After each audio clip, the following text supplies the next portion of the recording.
Muitas pessoas me perguntam por que eu me envolvo em política.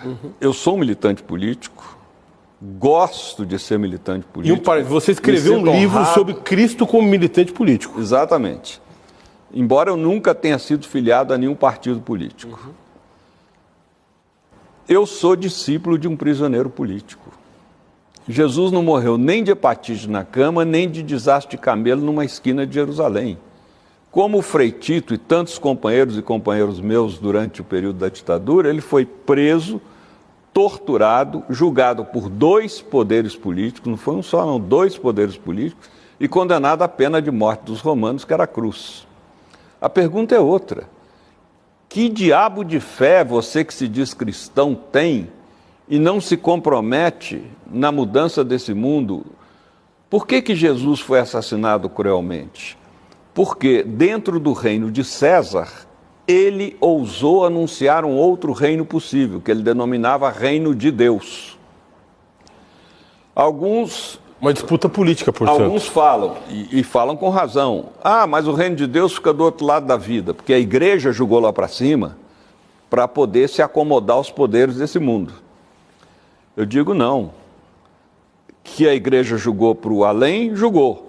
Mas na cabeça de Jesus, o projeto do reino é um projeto político-civilizatório para este mundo, esta história humana. E a prova disso está no Pai Nosso. A gente não reza, leve-nos ao vosso reino. É exatamente o inverso, venha a nós o vosso reino. Jesus não veio fundar a igreja, Jesus não veio fundar religião, né?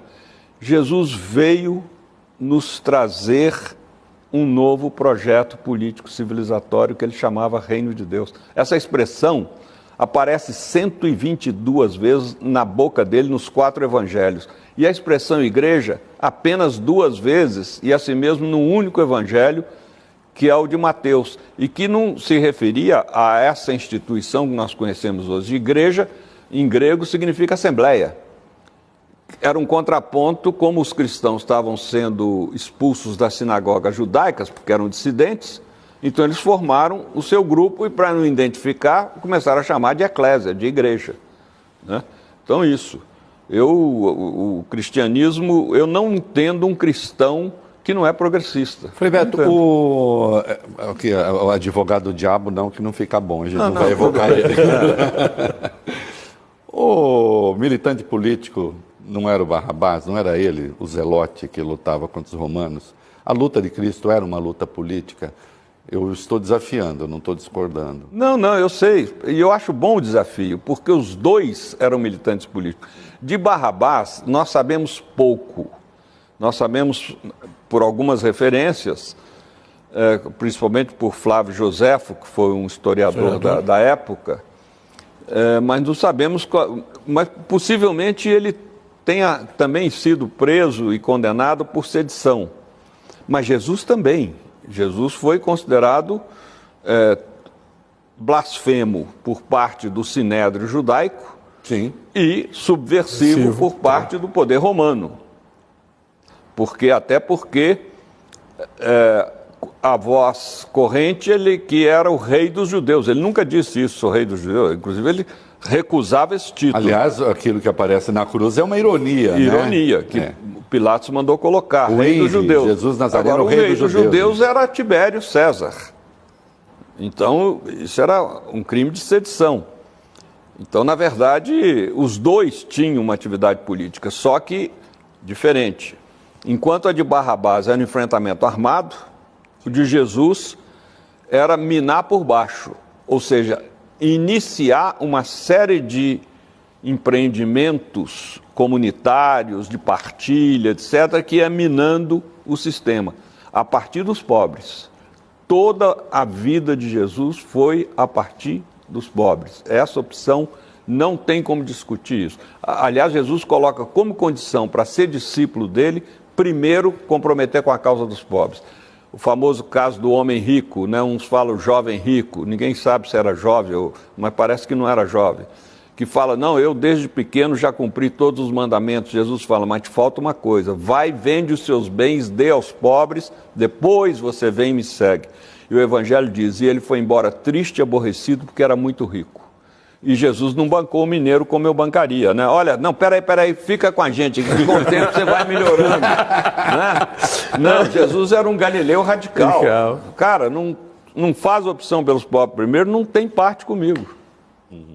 E aí, a segunda parte da minha pergunta. Bom, se a premissa é que o cristianismo é uma doutrina político-religiosa, né? Cristo era um militante, nós não podemos reclamar do aparecimento do neopentecostalismo como um instrumento político. Porque se nós podemos, eles também podem.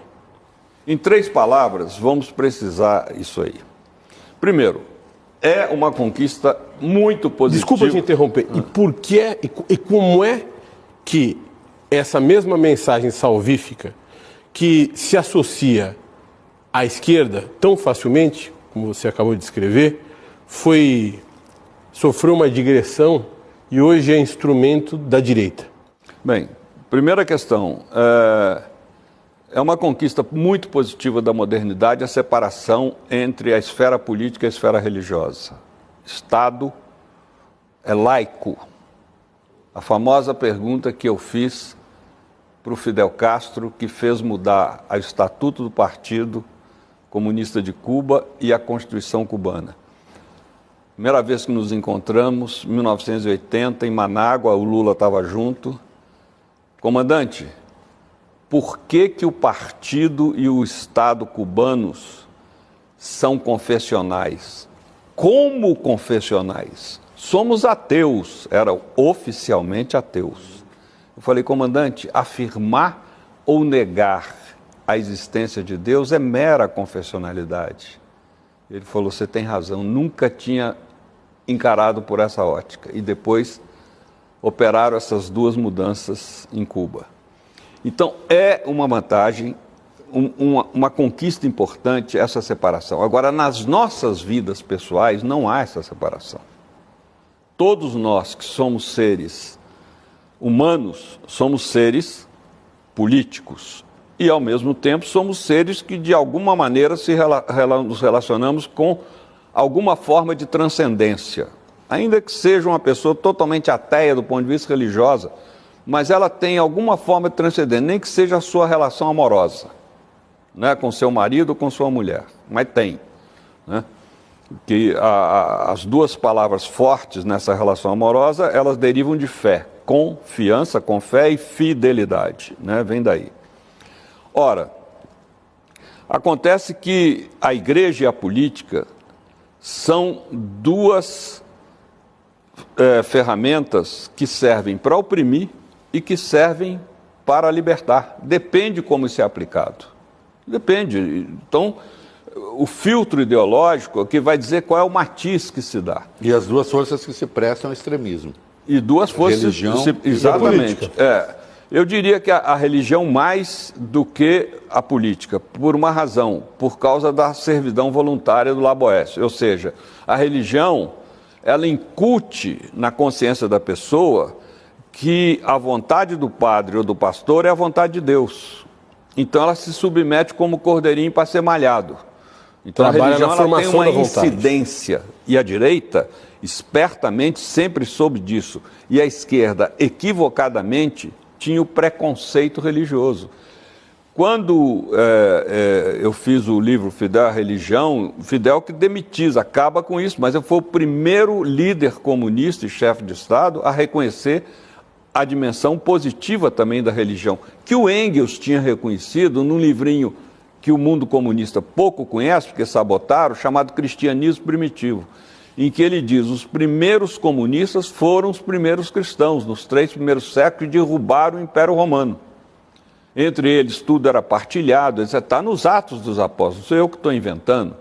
Né? Ontem mesmo, num debate, me perguntaram se nós cristãos éramos comunistas. Eu falava, não, eu acho que é o inverso. Os comunistas é que seguiram os valores cristãos, embora não tenham fé, não importa, até porque a gente não se salva pela fé, se salva pelo amor, né? O que importa é o que você faz, não o que você professa. Então, o princípio básico